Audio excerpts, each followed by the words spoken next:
बिस्मिल्लाहिर्रहमानिर्रहीम अस्सलामुअलैकुम of the screen में खुशामदीद।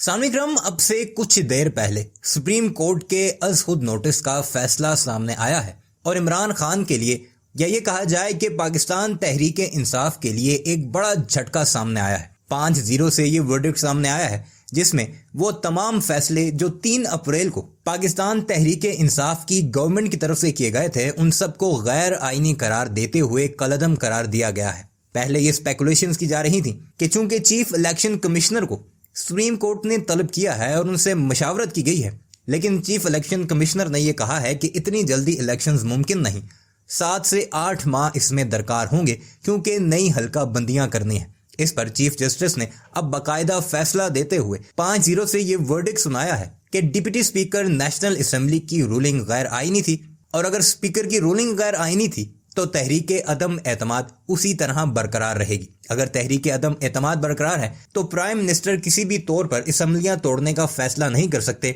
और ना ही सदर वज़ीर-ए-आज़म की एडवाइस पर असम्बलियों को तोड़ सकते हैं। इसलिए अब असम्बलियां दोबारा बहाल हो चुकी हैं और अपोजिशन का जो गठजोड़ है वो अब बाकायदा जश्न मनाता नजर आ रहा है। और अब से कुछ देर पहले मौलाना फजलुर रहमान ने प्रेस कॉन्फ्रेंस करते हुए कहा था, कल हम बरोज़े जुम्मा यौम तशक्कुर मनाएंगे। अब ये तो हो गई पाकिस्तान की बात। अब आपको बताते हैं कि हमारे पड़ोसी मुल्क में इस सारे मामले को किस तरह देखा जा रहा है। जैसे ही ये वर्डिक्ट सामने आया, तमाम के तमाम भारत के मीडिया चैनल्स पर बाकायदा एक जश्न का सा समा था और भारत के तमाम मीडिया चैनल्स इस वक्त टिकटिकी बांधे सुप्रीम कोर्ट के इस फैसले के मुंतज़िर थे और अपने और पाकिस्तान में मौजूद मुख्तलिफ लोगों से बाकायदा रिपोर्ट्स ले रहे थे। आगे चलकर आपको भारतीय मीडिया ही की जुबानी वो सारी रुदाद रोज इनका जश्न सुनाएंगे कि किस तरह उछल कर भारत का मीडिया अब ये कहता नजर आ रहा है कि इमरान खान की हुकूमत बहाल हो चुकी है और जल्द ही उन्हें तहरीक अदम एतमाद का सामना करना पड़ेगा। मगर वीडियो पर आगे बढ़ने से पहले आपसे गुजारिश है कि हमारे इस चैनल को जरूर सब्सक्राइब कीजिएगा और कॉमेंट सेक्शन में अपनी कीमती राय का इजहार भी जरूर कीजिएगा।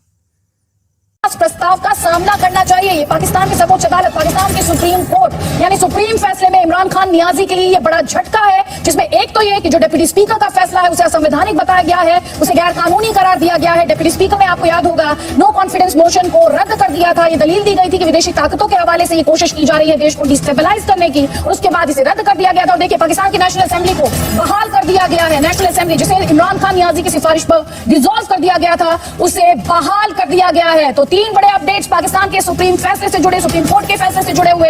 डिप्टी स्पीकर का फैसला नो कॉन्फिडेंस मोशन को रद्द करने का, असंवैधानिक, गैर कानूनी, अविश्वास प्रस्ताव का सामना करना होगा इमरान खान नियाजी को। और तीसरा बड़ा अपडेट, पाकिस्तान की नेशनल असेंबली को बहाल कर दिया गया है जिसे भंग करने की सिफारिश इमरान खान नियाजी द्वारा की गई थी राष्ट्रपति से। तो यह बड़ा झटका पाकिस्तान की सियासत में इमरान खान नियाजी के लिए।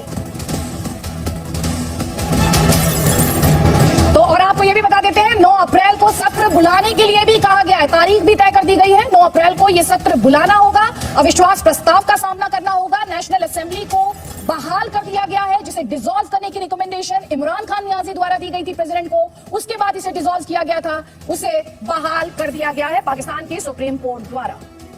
Presenting News app available on Google Play and को बहाल कर दिया गया है जिसे भंग करने की सिफारिश इमरान खान नियाजी द्वारा की गई थी राष्ट्रपति से। तो यह बड़ा झटका पाकिस्तान की सियासत में इमरान खान नियाजी के लिए।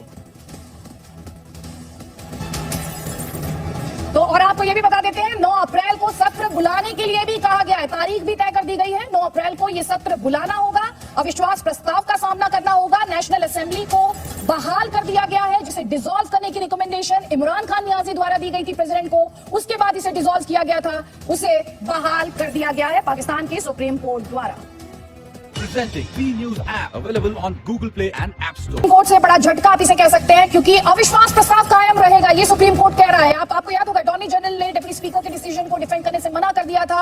इमरान खान को अविश्वास प्रस्ताव का सामना करना होगा। देखिए, सुप्रीम कोर्ट की तरफ से बड़ी बातें जो कही गई हैं, इमरान खान को सुप्रीम कोर्ट ने बड़ा झटका दिया है, जोरदार झटका दिया है। अविश्वास प्रस्ताव, नो कॉन्फिडेंस मोशन, जो कि आपको याद होगा डिप्टी स्पीकर ने रद्द कर दिया था, उस फैसले को गलत बताया गया है और अब इमरान खान नियाजी को अविश्वास प्रस्ताव का सामना करना चाहिए। ये पाकिस्तान की सर्वोच्च अदालत, पाकिस्तान की सुप्रीम कोर्ट यानी सुप्रीम फैसले में इमरान खान नियाजी के लिए ये बड़ा झटका है, जिसमें एक तो ये कि जो डिप्टी स्पीकर का फैसला है उसे असंवैधानिक बताया गया है, उसे गैर कानूनी करार दिया गया है। डिप्टी स्पीकर ने, आपको याद होगा, नो कॉन्फिडेंस मोशन को रद्द कर दिया था। ये दलील दी गई थी कि विदेशी ताकतों के हवाले से ये कोशिश की जा रही है देश को डिस्टेबलाइज स्टेबलाइज करने की, और उसके बाद इसे रद्द कर दिया गया था। और देखिए पाकिस्तान की नेशनल असेंबली को बहाल कर दिया गया है। नेशनल असेंबली जिसे इमरान खान नियाजी की सिफारिश पर डिसॉल्व कर दिया गया था, उसे बहाल कर दिया गया है। तो 3 बड़े अपडेट्स पाकिस्तान के सुप्रीम फैसले से जुड़े, सुप्रीम कोर्ट के फैसले से जुड़े हुए।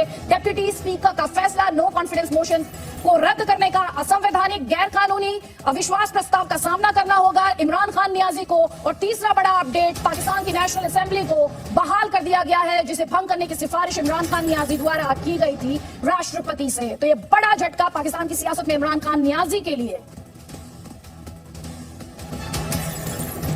तो और आपको ये भी बता देते हैं 9 अप्रैल को सत्र बुलाने के लिए भी कहा गया है, तारीख भी तय कर दी गई है। 9 अप्रैल को ये सत्र बुलाना होगा, अविश्वास प्रस्ताव का सामना करना होगा। नेशनल असेंबली को बहाल कर दिया गया है जिसे डिसॉल्व करने की रिकमेंडेशन इमरान खान नियाजी द्वारा दी गई थी प्रेसिडेंट को, उसके बाद इसे डिसॉल्व किया गया था, उसे बहाल कर दिया गया है पाकिस्तान की सुप्रीम कोर्ट द्वारा। Presenting B News app available on Google Play. सुबह में हुकूमत की जानिब से कोई बाज़ाब्ता मौक़िफ़ जो है इसके ऊपर लाया जाएगा। शहबाज गिल और फवाद चौधरी को वो तकरीबन 15 मिनट तक सुप्रीम कोर्ट में फंस गए थे, जिसके बाद उनको बैरूनी दरवाजे, अक़बी दरवाजे जो है सुप्रीम कोर्ट के निकाला गया क्योंकि रश इतना ज़्यादा था। इसके साथ साथ लोगों ने आमिर कियानी जो कि PTI के चीफ विप है उनसे भी बात करने की कोशिश की, लेकिन उन्होंने भी खातिर ख्वाह जवाब नहीं दिया। अब कल सुबह जो है जुम्मे की सुबह पाकिस्तान के वज़ीर आज़म इमरान खान ने अपनी पार्लिमानी कमेटी या साबका पार्लिमानी कमेटी का इजलास जो है वो तलब कर लिया है और उनको जो है इस्लामाबाद बुला लिया है और उसमें उसकी वो सदारत करेंगे। उसी के बाद फिर हम देखेंगे कि कोई फॉर्मल रिएक्शन हुकूमत की तरफ से जानिब से आ सकता है। राम बिल्कुल, और जो विपक्षी दल है खासतौर से शहबाज शरीफ वो इसे अपनी जीत मानकर चल रहे हैं। बिल्कुल, ये ऑपोजिशन ना सिर्फ शहबाज शरीफ बल्कि बिलावल भुट्टो जरदारी, अब से थोड़ी देर कबल हमारी व्यूऑन चैनल के ऊपर हैदर जमान कुरैशी से बात हुई और उन्होंने भी अपनी इसको बहुत बड़ी जीत करार दिया। पीपल्स पार्टी की पिटीशन थी, ना कि सिर्फ PMLN की, तो शहबाज शरीफ तो नहीं बल्कि तमाम तर ऑपोजिशन जो है आज इसको अपनी जीत, कानून और आइन और इंसाफ और हुक्मरानी की जीत जो है वो तस्वुर करते हैं। उनका यही कहना है कि जो एक्शन इमरान खान की जानिब से लिए गए थे वो आइन के बरखिलाफ थे, वो एक सिविलियन मार्शल लॉ था और उस मार्शल लॉ, उस सिविलियन मार्शल लॉ को, उस सिविलियन कू को कोर्ट ने अब अंडन किया है। ठीक है अनस, आप हमारे साथ बने रहिए, मैं वापस लौट के आता हूं आपके पास। इन सबके बीच आपने चूंकि जिक्र किया PPP का, बिलावल भुट्टो क्या कह रहे हैं उनकी बात सुनाते हैं। इंशाअल्लाह ताला अब अदम एतमाद का प्रोसेस मुकम्मल होगा और हम इलेक्टोरल रिफॉर्म्स करवा के साफ शफाफ इलेक्शंस की तरफ भरेंगे। अंग्रेजी में एक कहावत है कि first they ignore you, then they mock you, then they fight you, then you win. और आज शुक्र अल्हम्दुलिल्लाह पाकिस्तान पीपल्स पार्टी और मुत्तहिदा ऑपोजिशन का जो मकसद था वो कामयाब हो चुका है।